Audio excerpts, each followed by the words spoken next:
This is the Connecticut Water Guy Hour. And now here's your host, Paul, your Connecticut Water Guy. Welcome back for another edition of the Connecticut Water Guy. Today we have a special episode. This is Paul, your Connecticut Water Guy, and we have guest speaker from the office, Stacey. Hey there, guys. Yes, so we have some reinforcements here today. Normally it's a solo show with Ethan and I. So this is, if you've never tuned in before, this is the Water Guy Show, and this is actually episode 7, I believe. And today we're going to do something special because Stacey and I have many years. I've got over 8 years of experience in the office, and Stacey has, what are you at now? 6. So we got pretty much about 15 years of things that we have seen and dealt with here. So today's episode is going to be memorable moments in the water business. And if you haven't tuned in before, we are the Connecticut Advanced Water Systems folks. We're over at 805 East 9 Mile Road, Highland Springs, over by the airport. You can give us a call at 877-60-WATER, which is 877-609-2837. Or you can check us out on the web at connecticutrichmond.com. And if you're into the YouTube, you can find us at Connecticut Richmond on there as well. We got a whole bunch of cool, informative videos, some things that kind of show you the differences between untreated water and good water, and it's a lot of information. We pride ourselves on not being a salesy company, but more of an educational company. So Stacey and I, we got about 15 years of experience here. And I like to say that Stacey learned from osmosis because she didn't have any background and started as our office manager way back. And it's kind of funny because she has learned so much just from being immersed in it basically 6 days a week for the last 6+ years. So she's actually become one of a very, very good expert on almost everything. She's kind of like a mini me, but much more attractive. So today's memorable moments. And this is one of those things that she's going to remember this one about. We call it, you should have made me buy one. So this one was up in Hanover area way back, probably. This is back early on, probably like 6 years ago for me. So it may have been before Stacey even started. But went out to do a consultation with somebody that had already been in the house for like 18 years and was happy with the water, but the softener that they had finally just went kaput, and they were just looking to replace the softener. So we did, and I mentioned that we also do drinking water because that's highly advisable whenever you get anything to get some sort of reverse osmosis to make sure that you're drinking the best of the best. And I remember she said, no, I don't want to do that because I've been drinking this water for 18 years and it's great. Never had any problems. So I dropped it. And about 3 years later, she calls up, needed some service, and we get her on the phone, and I could tell she sounded a little irritated, and turns out she's been in and out of the hospital. They were selling the house and in and out of the hospital for like a year, and they couldn't figure out what was going on. And it was finally determined that there was a bacteria coming in her water. And that just goes to show you that you can have water for almost 2 decades, and then poof, it can change. Sometimes overnight, and you have no control over that. But I remember she was actually kind of mad at me because she didn't have a drinking water system which would have protected her from this. And I didn't know where it was going, but I remember saying that I know we talked about this, and I think your exact words were, I've been drinking this water for 18 years and I love it. And she says, yes, but you should have made me buy one. Because you're the professional and you know better. Yep, exactly. Because I know better. So that was our most memorable moment. I gotta say that's the one I referred to back probably almost daily at this point, because the first thing you ask somebody how their water is, what do they usually say? It's great. It's great. It's great. I've got a well. Yeah, or I bought it from the city. Yep, it's great. I pay for it. Exactly. And the end of the day, you don't know really what's in your bottle. You don't know what's coming out of your tap. And if you know today, it may completely change tomorrow. So, yeah, that's one of those you should have made me buy one stories. But we do offer drinking water. And before we get into the second little memorable moment here, there was something that just happened this week. We like to keep things fresh and relevant. And I was just out with one of our existing customers, and his plumber was out checking out the system because he had a unrelated thing with the propane feeding his tankless water heater. And he actually, the plumber was admiring our stuff, it's kind of nice. But the plumber was confused because he saw our reverse osmosis, which purifies the water. But he asked the customer, well, where's the minerals that they're putting in the water? And kind of floored me because I'm thinking, my gosh, has this really taken off to the point where even the plumbers are confused over minerals in the water? But I mentioned earlier that we have a YouTube channel, the Connecticut Richmond. So one of the things that we just did, we called the Doctor Drinking Water series, because we get a lot of customers that bring up questions to us that, we can answer them, but it sounds better when it comes from a doctor, obviously, somebody that's, proven that they're in the health industry. So we actually had some interviews with a doctor who also happens to be his specialty was chemistry before that. So he's really, really well versed in water and chemistry and how things can interact. But one of the things that we talked about was the minerals in the water, because a lot of folks think, oh, I have to have minerals in there, and he debunked that myth. So if you're listening to the stuff on the internet about you need minerals in your water, usually that's written by somebody that's trying to sell you a filter, not a purification device. The minerals that are in your water are there for taste. And to prove that, anybody that drinks bottled water that says purified with minerals added, if you keep reading in fine print, what does it say, Stacey? It's calcium and magnesium. Yes, but even what's it for? For taste. For taste, yep, says right in there, for taste. So, I should have cued her a little better on that one. But we know exactly what those bottles say. They have that disclaimer because they know that there is no nutritional impact on minerals in your water. It is there because it tastes different. The Raleigh office puts in a whole bunch of systems down there because there's some horrific water down in North Carolina with some really difficult things to pull out. And some people just, I hate to say it, but they're just not accustomed to the taste of pure water. So in order to kind of make those folks happy, they just almost put them in with what we call a mineral plus cartridge. So we do have the option, if you really want the minerals in your water, to do that, but just know that it's not for nutritional value. It's for taste. So we do take everything out. We put in what you want. At the end of the day, you don't want bacteria and pathogens and arsenic and PFAS and things like that. So pull all that stuff out, please. And if you want minerals, we have that as definitely one of the options with our K5, which is a very unique non-electric product that kind of measures how many gallons you use, and after how many? 500. 500 gallons, it will tell you it's time for a filter change. So it's much better than the competition, which the basic units and the competitors' units all go off of a calendar.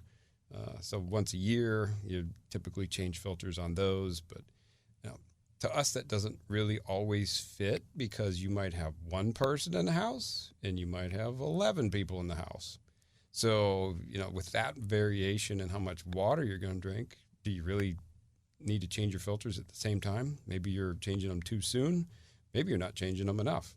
Yeah, So, absolutely. We have a customer who goes through filters every 4 months in Caroline, and then it's only 2 people, and then we have families of 6 and 7 that take 18 months. So it definitely varies. Yeah. So that was a really long, memorable moment about the you should have made me buy one. Our next one was actually one that just happened a couple of weeks ago. We call this one we need a bigger pressure tank, and this was out in Chase City, and it was kind of funny because this was a customer who lived in this house. The whole family had lived in this house for decades, and kind of like a lot of folks, you notice if you have some pressure problems. So throughout the house, he was running into areas where the water just wasn't coming out as strong as it did when everything was new. And his local plumber said, "Oh, you need a bigger pressure tank." And like that's the magic answer. And it was kind of funny because he was doing a refi.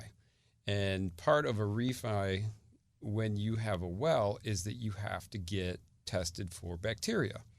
There's other tests that can be required also, but the basic one on everybody is to test for bacteria. And we do not cheat those tests.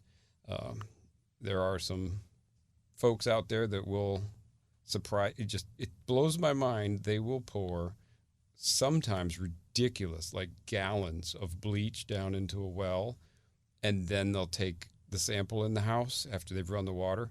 When you've chlorinated to the amount of chlorine in the water, it literally can't even be measured once you start putting that much in there.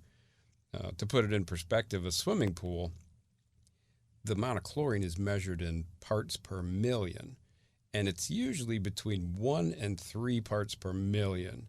And when you start putting gallons of bleach in there, you could be dealing in thousands, tens of thousands of parts per million. Just things that literally you can't even measure once it's that high.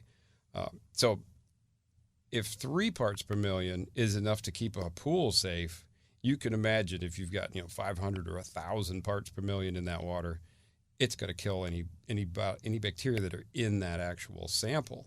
So kind of messed up that if you bleach and then you take the sample in, you're going to pass the test because you don't have any living bacteria. Big surprise. And we don't do that. We actually find out if you have bacteria, you need to know, you want to know. Sometimes it can cause a little bit of a delay in, the whole process of getting a refi or selling the house. But you'd much rather know before you have something bad happen, like health issues. And most importantly, if you have a problem like that, we can react pretty quickly and put something in place to actually protect you. So we found out that this person had failed, and we went back in there to put in an ultraviolet sterilizer, which is a pretty easy system to address pathogens, which we talked about on a previous episode. But when we installed this system, we're of course cutting out and removing a section of the plumbing. And go ahead, tell what the plumbing looked like. Awful. It was about a centimeter around the whole inside of the pipe, covered in iron or mud, just caked all inside of his plumbing. Yeah. So the customer happened to be there, and of course you never see the inside of your pipe. It's just one of those things. It's kind of like going and eating fast food every single day for 20 years, and then all of a sudden you see a section, somebody cuts out a piece of your artery and shows you. You'd be shocked if you see that you got this little pinhole left in the middle of everything. That's what was inside his plumbing, because he didn't have anything in place, literally at all. So the mud and the iron and the other stuff was sticking to the insides of the pipes and slowly building up throughout the years. And once he saw a section of pipe and how it was hardly any space in the middle of it, he realized, oh my gosh, that's the reason why my whole house has horrible pressure. So he now has a system in there, and it's just a matter of, unfortunately, just trying to flush out what's tried to build up, which isn't always possible, but those are the only options he's got. But the whole story started with he thought he just needed a bigger pressure tank, and it turns out he really just needed a filter. So it's good stuff. But yeah, the whole house was, all the lines were all constricted up with debris.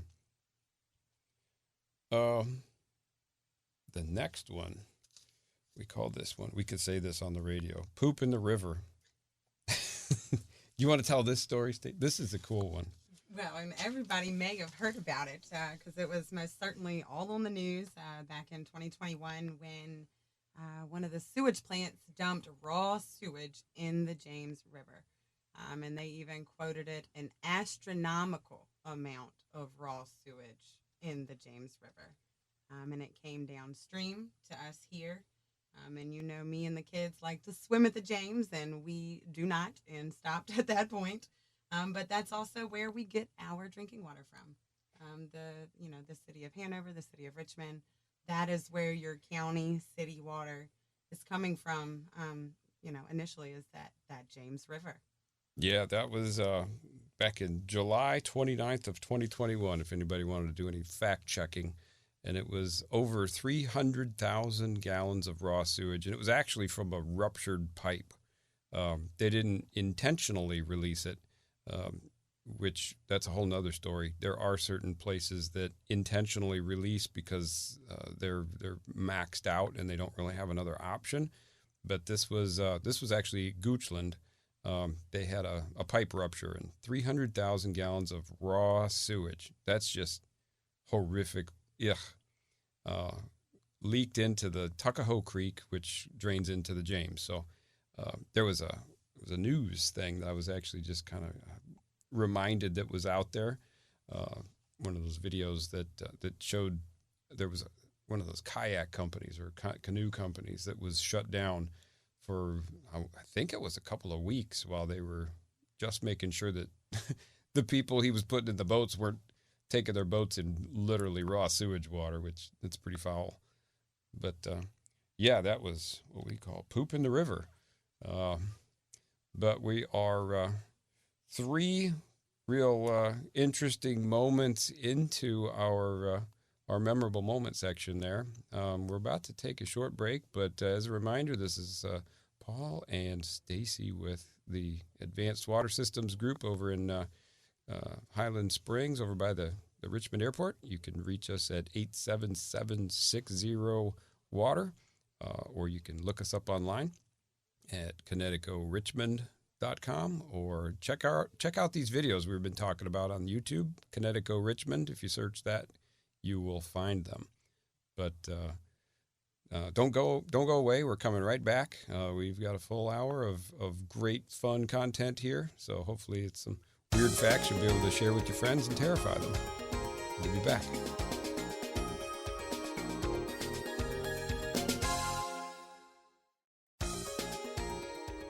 All right, welcome back to the Connecticut Water Guy Show. This is Paul, and we've got Stacey the Chameleon in the studio. Stacy's actually an integral part of our office team over there. But we are professionals, and we try to be the expert on everything related to water that is coming into your house. If you're just joining us, we're talking about memorable moments that we have seen over the combined 15 years of experience that we have here together. We covered some interesting ones before the break. And before we kick off some more, I just want to remind everybody that you can reach us at ConnecticutRichmond.com. Check out the website. We've got a lot of educational things on there, a lot of FAQs, questions and answered. And we have a whole section on myths and facts because there's a lot of misinformation out there regarding water, well water, city water, community well water. A lot of stuff out there, but we tried to really educate folks on what's potentially in the water, what the solutions could be, and our options for fixing them. I remember one. So this one we're going to call Crunchy Towels. So I got called out into Toano several years back because, of course, a lot of folks call us because they have something. They don't really know what it is, but they just know there's something not quite right with their water. And this one was because of crunchy towels. So went out there and did some testing, and the water was definitely hard, which means it had a lot of calcium in it. It had a fair amount of silica in it, which isn't unheard of over in actually most of our area here. We've got some solutions for silica. So if you run into those deposits on your shower doors or faucets or countertops that you just can't remove by using an acid like vinegar or lemon juice or some of those commercial products, if you can't remove them with anything but a pumice stone, then you probably have silica. But we actually have, we're one of the only ones out there that have testing for silica that's accurate. But yeah, they had, so a little bit of that, a little bit of this. And the thing that a lot of folks don't test for, which is one of the most basic things for us, is the TDS. Now, it's a fancy name for total dissolved solids. And it just kind of measures the amount of stuff that's dissolved in the water. And as you might imagine, pure water has a low number, doesn't have a lot of dissolved things in it. So the EPA puts out a kind of some recommendations and guidelines. In some cases, they are they're hard and fast, meaning you just can't you can't violate them. There's penalties, and you have to make the water better. And some of them are what we just refer to as strong recommendations. And I remember this one because it was the EPA's strong recommendation to not consider drinking water that has a TDS over 500, and that's 500 parts per million. So to put that into perspective, imagine a million, you take this, whatever water you've got, and you make 1 million glasses. Doesn't matter what it is, but you fill 1 million of them up. And if your TDS is 500 parts per million, that would mean that you'd have 500 of those glasses that's completely full of just solid stuff. And the rest of them would have water. So don't drink anything 500 or higher. Well, this particular house had a TDS of over 1,500. So it was ridiculously high, but it didn't really, you wouldn't have known by just testing for hardness or testing for silica, because those numbers were, they weren't wonderful, but they weren't anywhere near as horrific as a 1,500, because that's only shows up on this special meter. And the worst part about it is there's only really one way to fix TDS. So to make your water purer or get a number that's acceptable, you actually have to purify the water using reverse osmosis, which we can achieve by pretty easily with standard drinking water systems. But this house, they called us out because they had crunchy towels. So what was happening is the water was being used throughout the house for laundry and toilets and showers and stuff like that. And if you could imagine your towels and all your laundry is getting washed in water that is just loaded with all sorts of dissolved stuff in it. And if you're wondering, what was that? Most of it in their case was actually salts. So if you've ever been to the beach and you've thrown your beach towel in the ocean and then you let it dry out, you know exactly what I'm talking about when I say crunchy towels. So that's what their towels were like every single time, because they were getting them wet with water that was just loaded with salt and other stuff. And then they go in the dryer, and all of those dissolved solids would actually kind of, the water goes away and the solids stay behind and form little crystals, and that's what you feel. It's just crunchy. It's gross. But the only way to fix that house was with reverse osmosis. And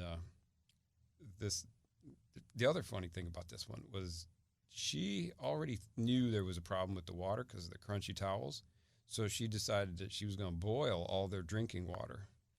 And when you're boiling water, you boil it until it boils and steam comes off. Well, if you've ever accidentally left a pan boiling, you know how quickly you can actually lose a whole bunch of water. You come back you know, oops, I just remembered, and you come back and there's almost no water left in the pan. Um, all the good water went up in the air because it's the steam that's the pure water. That's the stuff you're trying to actually capture. The stuff in the pan actually gets worse. That TDS, I remember she was using a teapot and using this water to make tea for her husband and for all their beverages. And the teapot she had just finished using it like earlier that day, so it was cool, but it still had the actual water that she was giving to him to drink. And remember, the water coming in was 1,500. The water in that teapot was like over 3,000. It was just horrific bad. And I remember the husband, once he saw that the water was, 6-7 times what you should even consider putting in your mouth in terms of how bad it was, he thought that his wife was poisoning him. So, yeah, that was definitely a memorable moment. But we call that one Crunchy Towels in Toano. We have another one here. If Stacey would like to lead off with the Swamp Water Blues. All right. So Yeah. Swamp Water Blues. That is something that has been more recent.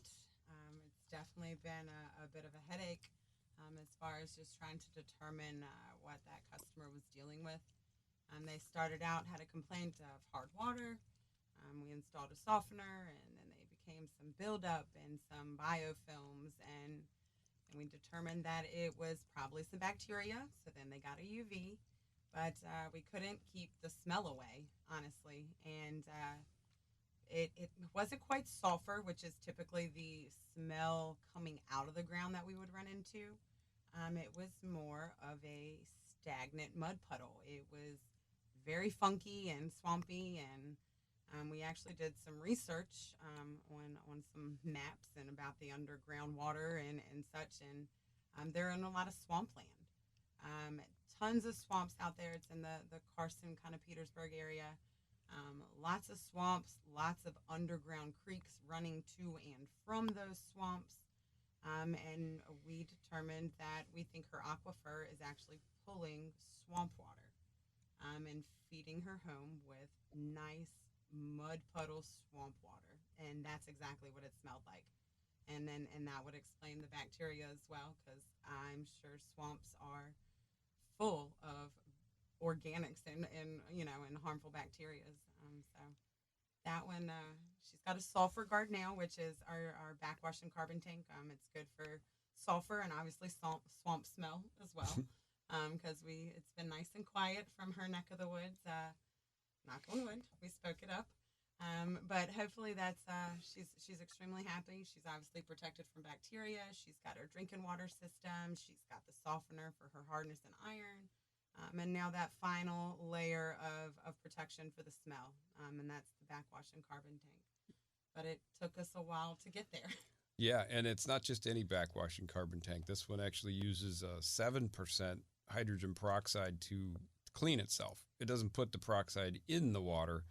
It uses it to clean the special carbons that are inside it. So there's a lot of other, I bring that up because there's a lot of backwashing carbon units that are available, and that's kind of like cars. You can have a disposable car and you can have a lifetime car. This is the lifetime car. The Sulfur Guard, we've nicknamed that one the marriage saver, actually, because it's crazy because we always get these calls and it's always the guy, and he's like, hey, my water smells so bad that my wife is going to leave me if I can't get the smell out. And it's funny because it's the same thing over and over. But we have never lost a marriage yet. So if you've got some horrible smell in your water issues, we can definitely help with that. And smell is actually, I think that's the trickiest thing that we ever deal with, because it can come from so many different places. And the Swamp Water Blues was a unique one because it was not the normal rotten egg smell that 98% of everybody has. Sometimes we have the rotten egg smell. Usually we have the rotten egg smell. Sometimes we have more of a chemical smell. Usually that's either a new well or some yeehaw has decided that they're going to throw some chemicals down in their well, and they don't really understand that well is connected to everybody's well that taps into that aquifer. But anyway, this is the swamp one. I remember I finally, after we had put a whole bunch of stuff in there, and we're just scratching our heads almost at one point going, where in the heck is this smell? And we couldn't detect any rotten egg, but I smelled in the bucket. I literally stuck my head in the bucket, and I said, oh my gosh, it smells like a swamp.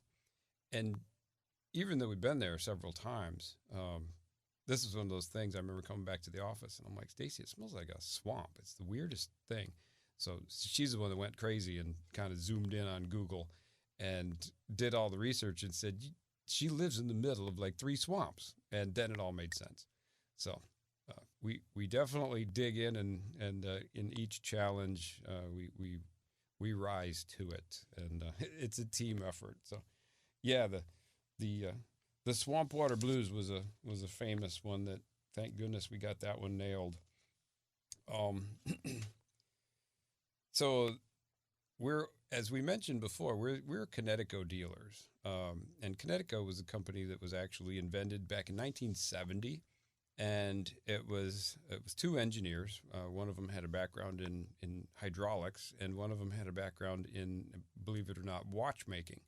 So the 2 of them got together and they created the 2-tank water softener system that doesn't use any electricity. So it's no matter what happens, as long as you've got water pressure, the unit will be able to do everything that it's supposed to do. It softens the water, counts how many gallons goes through it. It will start a cleaning on, take one tank offline as it needs to after a certain number of gallons, and it'll clean it and put it right back on using water pressure.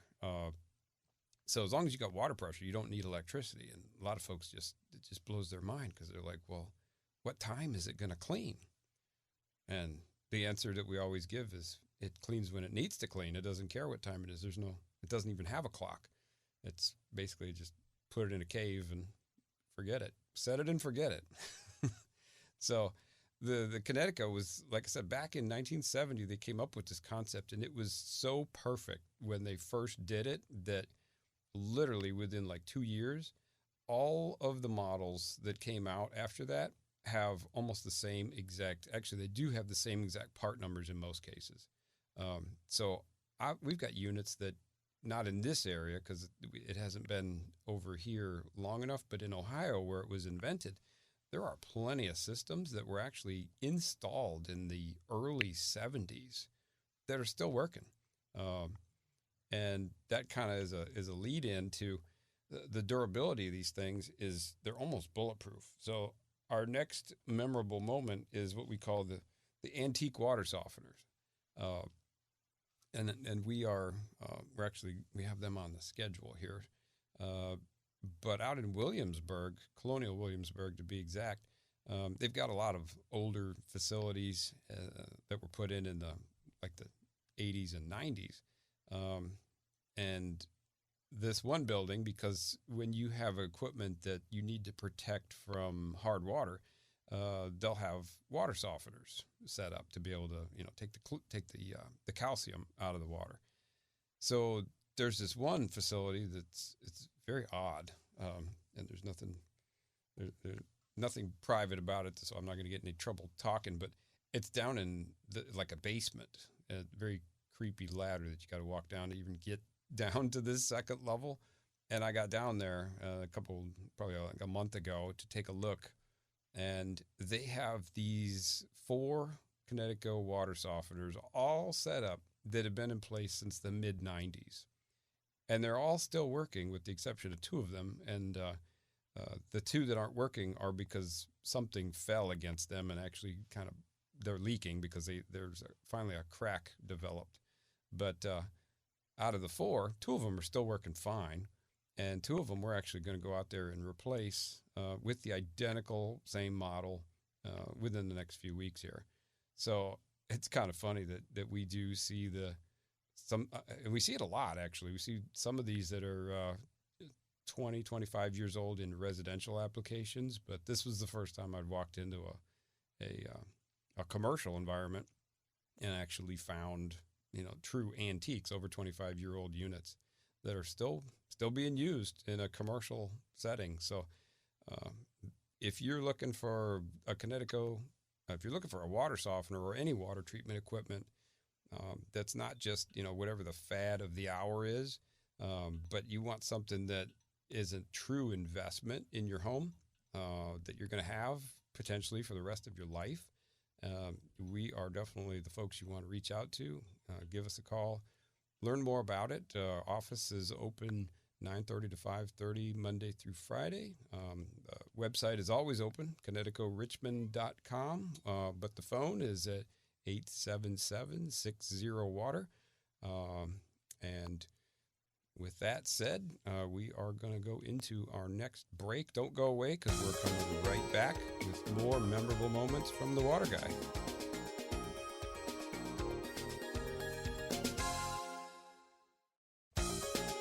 Welcome back.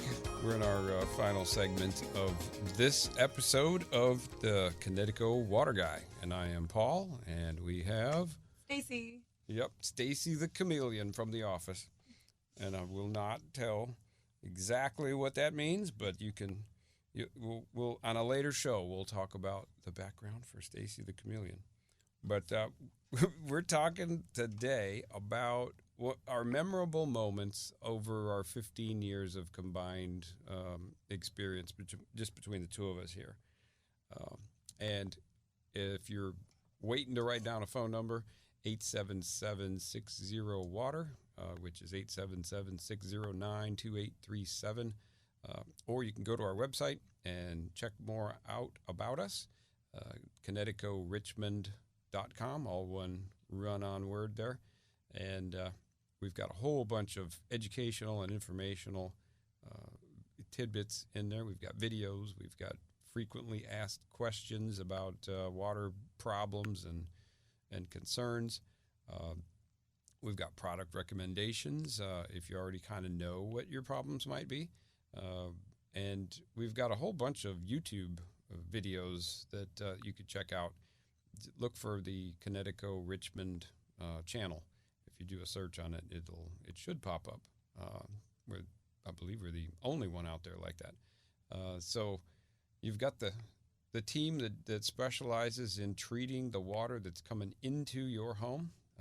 We don't really worry too much about the water leaving the house. We just want to go ahead and make sure that what comes in is as perfect as it could possibly be for cooking and cleaning and drinking and everything that you would use water for. We're over at 805 East 9 Mile Road over by the Richmond Airport, but we cover a pretty big territory. We go over to including Williamsburg. We go up to like Rutherglen, Carmel Church area in the north, and about halfway to Charlottesville from Richmond on the west side, and all the way down to the North Carolina border. And we are one of 14 locations of Advanced Water now, and we're the only one in Richmond. So if you are looking up Advanced Water Systems and you get somebody else, we have 2 Google listings. Both of them have Kinetico in the name. If you don't see that, then that is not us. So I only say that because there are a couple other companies out there that have Advanced Water Systems in their name, which just drives me nuts. But we are the only one that is a Kinetico dealer. And like I said, we've got 14 locations. We've got Chesapeake, we've got Richmond, down in Carolinas, both North and South Carolina, and down into Georgia. And one of our latest locations, because it is right next door, in Denver, Colorado. Makes no sense, but we want to go everywhere. We're the largest Kinetico dealership in the world, which means that if you're considering water treatment, there's a lot of things that we hear about from folks that, they're trying to make a decision, because water treatment is not cheap. At least the good stuff is not cheap.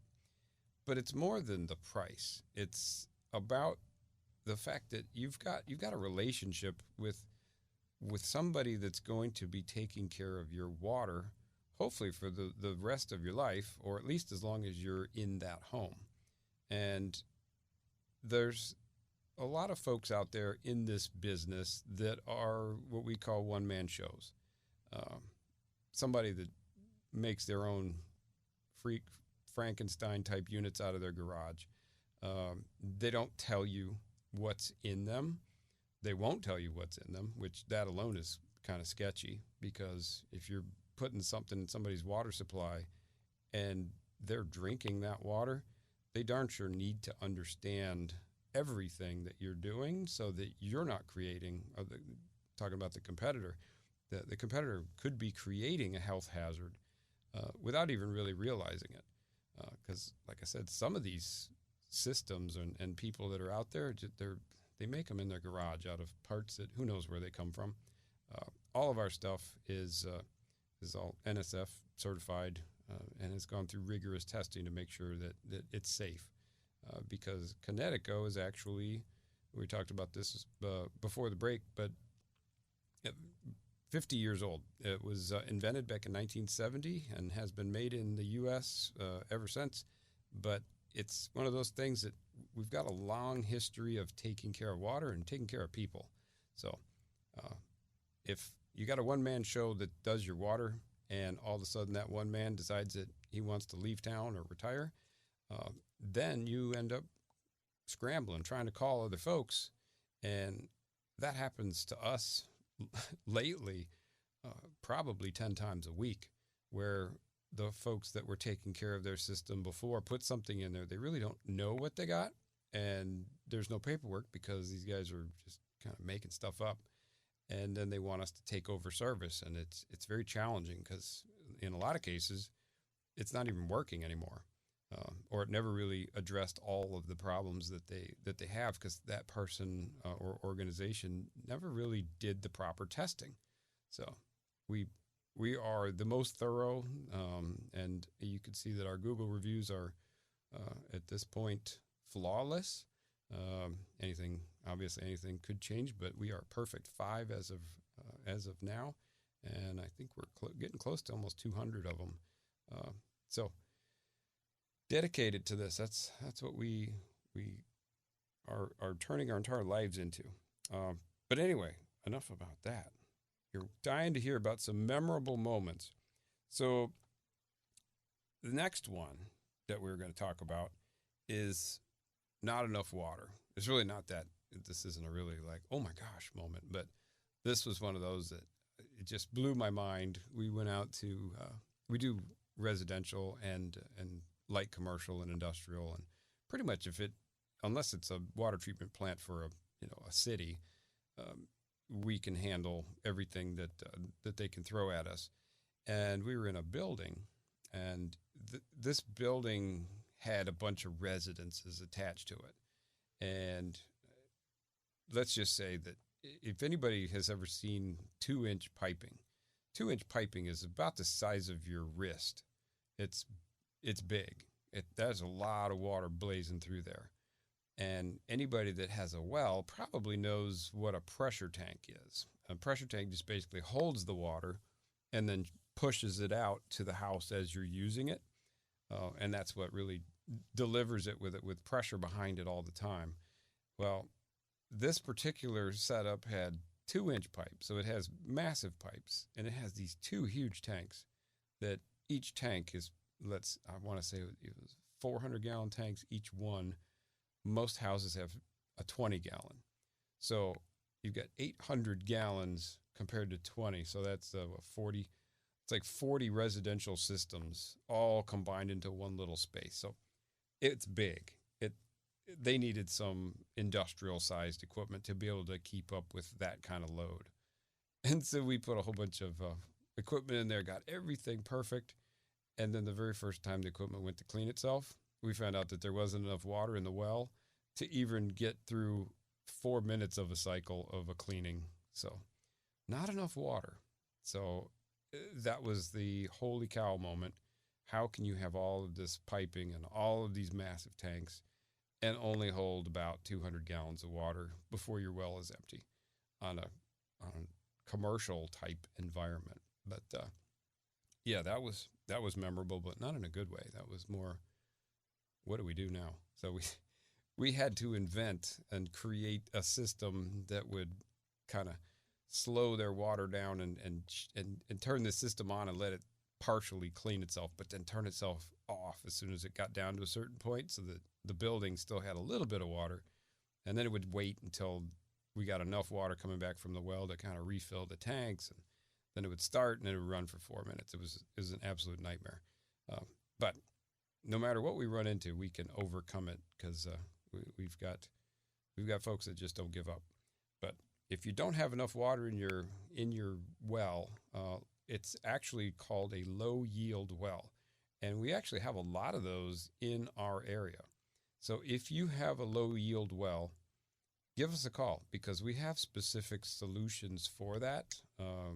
We have what we call Well Manager. That's one of the most popular systems that we've got.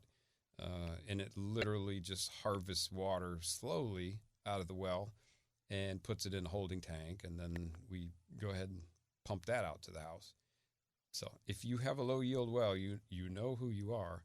Give us a call, because we specialize in unique water problems like that.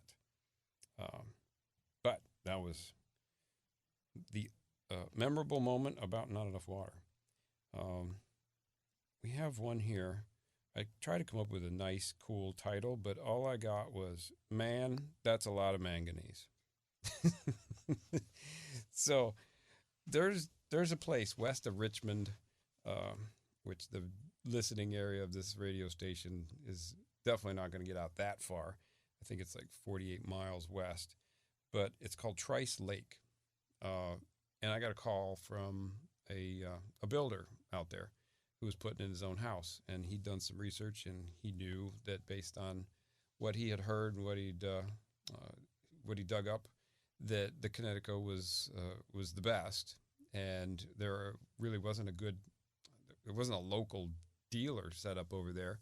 So he reached out to me, and at that time we really weren't going over that far, and he wanted to save as much as he could, obviously, money-wise.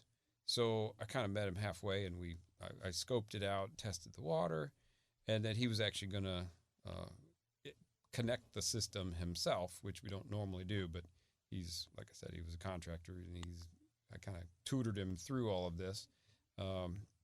But one of the things that we test for is manganese. So manganese is one of these really bizarre things that can... Lake Anna has a lot of it. You know if you have manganese because if you open the tank, the lid on your toilet tank, if it's black in there, there's almost 90% chance that you've got manganese. And it's a creepy looking black. It looks like used motor oil that's out of a diesel engine. It's just black and weird looking.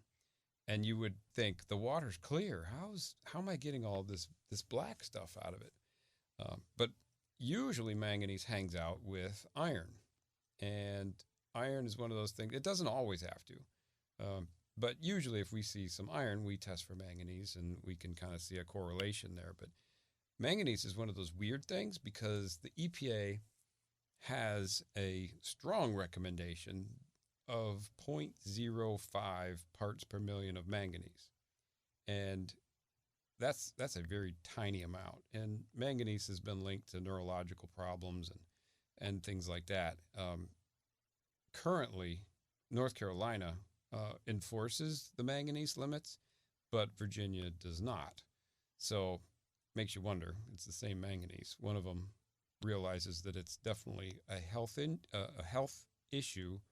And in Virginia, it's still considered, I believe it's cosmetic or aesthetic is all they really consider about that. But it has been linked to neurological problems. So it's nothing that you want to play around with. And so the water was clear out there at Trice Lake, and you would have no idea. But I saw his toilet was black. And I'm like, this can't be good.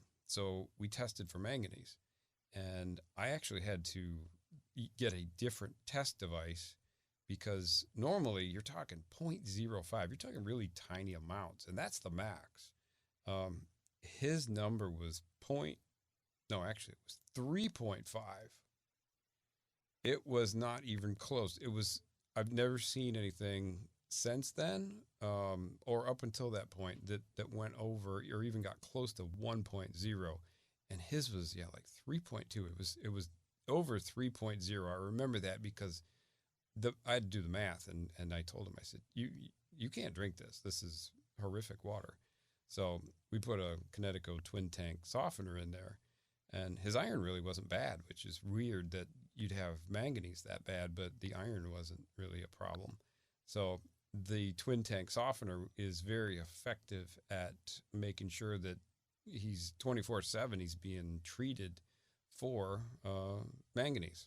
So that was how I got the title of, man, that's a lot of manganese, because that was exactly what we said once we finally got the reading. The first machine kept giving us the exceeds limits message, and we were like, how is that possible? We've never seen that before. But so if you're out there in Trice Lake, give us a call. Don't assume that you have wonderful water, because manganese is nothing to play around with. And if you've got black in your toilet, the tanks, not the bowl itself, but it's usually in the tanks after it sits for a while and oxidizes, it rusts, and when manganese rusts, it turns black.